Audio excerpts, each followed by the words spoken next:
तमी कोड में mobile one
हाँ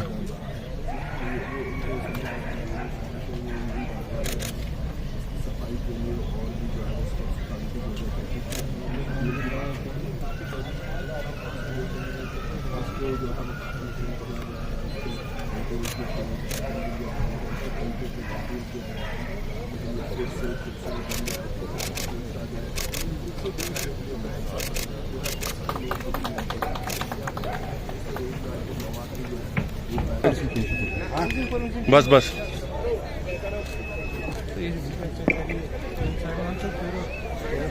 अच्छा आपने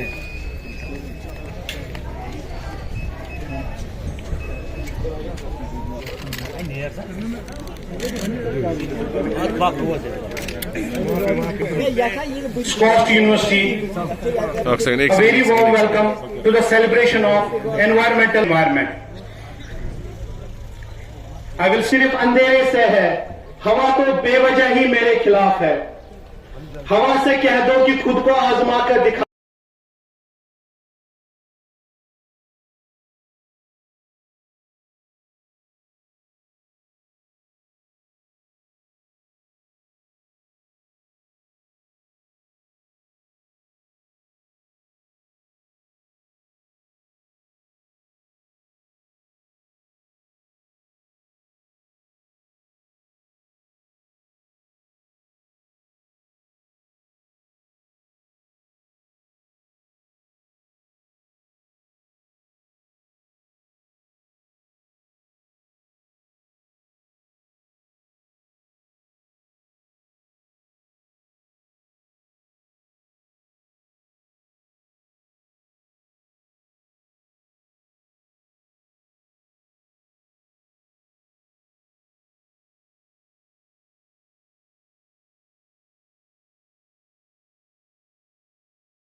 बहुत से साइंटिस्ट, एनवायरमेंट एक्टिविस्ट और स्वयंसेवी संस्थाओं से जुड़े हुए साथियों की कार्यप्रणाली और विचार अलग अलग हो सकते हैं, लेकिन हमारी सामूहिक सोच इस आधार पर टिकी है कि किसी भी हालत में इंसान तथा अस्तित्व के संबंधों को मजबूत बनाना है और इसलिए एनवायरमेंट फर्स्ट का विजन ही हम सबके लिए नागरिकों के नाते या प्रशासन के नाते उपयुक्त होगा। मुझे याद है 2009 में एक फिल्म आई थी जिसका नाम था अवतार। ये पूरी तरह से काल्पनिक फिल्म थी जिसमें यह दर्शाया गया था कि लैंड डिग्रेडेशन की वजह से मानव सभ्यता दूसरे ग्रहों पर जीवन के अनुकूल वातावरण के खोज में जुट गई। वह कल्पना उस समय एक फिल्म में की गई थी और आज ये हकीकत का रूप ले चुकी है और एक अनुमान के मुताबिक प्राकृतिक संसाधनों की हो रही क्षति की वजह से दुनिया की लगभग 3 बिलियन आबादी आने वाले भविष्य में प्रभावित होने वाली है। मुझे घटना का स्मरण है 1962 में अमेरिका में एक किताब छपी थी, नाम था उसका द साइलेंट स्प्रिंग। उसकी राइटर थी रेचल कार्सन और उन्होंने वह किताब इसलिए लिखी थी कि अचानक उनके शहर में बसंत का मौसम बदल गया और बगीचों में पक्षी घूमते हुए गाते हुए नहीं बल्कि मरे हुए पाए जाने लगे। उन्होंने अध्ययन करके निष्कर्ष निकाला कि पेस्टिसाइड के अत्यधिक इस्तेमाल से लैंड का डिग्रेडेशन हो रहा है और उसकी वजह से पूरा इकोसिस्टम भी प्रभावित हो रहा है, जो पक्षियों की मौत का प्रमुख कारण बन रहा है। उन्होंने अपनी किताब में लिखा कि बिना पक्षियों की आवाज के समाज से जीवंतता गायब हो चुकी है।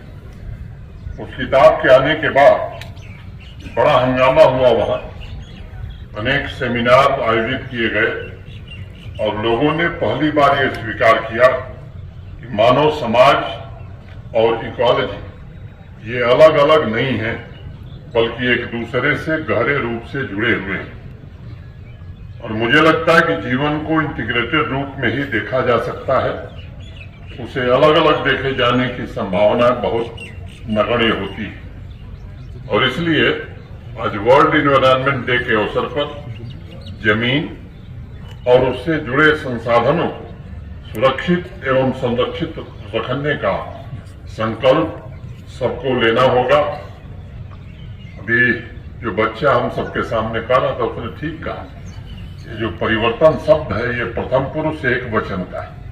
First change is a word of first person singular number that is I. और मैं सभी नागरिकों से अनुरोध करूंगा कि इस प्रयास में एक एक कड़ी जोड़कर तथा प्रकृति के हर एक तत्व को ध्यान में रखकर लैंड रेस्टोरेशन के अभियान को हमें आगे बढ़ाना है और उसमें हर एक व्यक्ति की सक्रिय भागीदारी आवश्यक है। हमारी संस्कृति भी कहती है कि इंसान 5 तत्वों से बना है, जल, पृथ्वी, अग्नि, वायु तथा आकाश। और ये सभी तत्व एक दूसरे से जुड़े हुए हैं। पेड़ पौधों, नदियों के बिना मुझे लगता है जीवन की कल्पना असंभव है। और इसलिए एनवायरनमेंट कंजर्वेशन से जुड़े हुए एक्टिविस्ट हों तथा वैज्ञानिक हों या हमारे विद्यार्थी हों, सभी इस बात से सहमत हैं कि बिना संतुलन के इंसान के अस्तित्व के मिटने का खतरा बढ़ता जा रहा है।